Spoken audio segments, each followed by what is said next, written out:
Hi, fellow traders. What's happening? It is Tuesday, second day down. And, yesterday we talked about how your winners have to pay for your losers, and that's why you try and get the most out of your winners.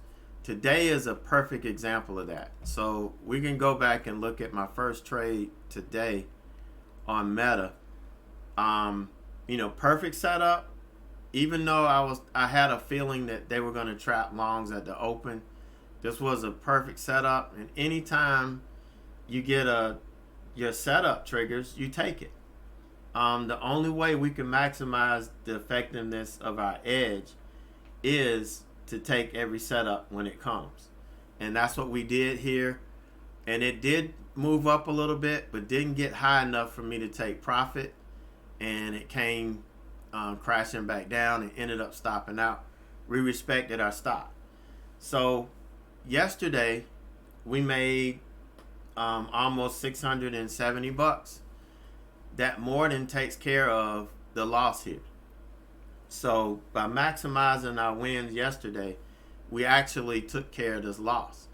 But we're in another trade right now. We're in a reversal trade on BA where we ran up and hit the linear regression channel. We know typically once it runs into that after a big extended move, we get a nice little pullback.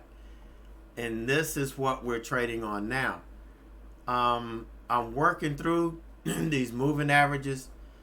I typically don't short this close to moving averages, but this was really overextended.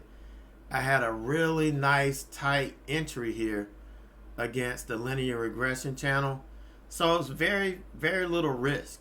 And we've already taken some profit off the table. If I get here below the 20 and we establish below the 20, I will add back and we'll look for the move down to the VWAP / 50-day moving average.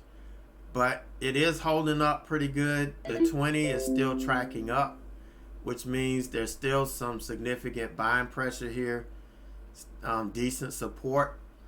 So it might take a minute. If this is going to break down, it might take a minute to come in, but just have to be patient. As long as the trade is still in play, we let it work itself out. Again, this trade, if it works out, we'll just add to our profit from yesterday because we've already paid for the losing trade from today.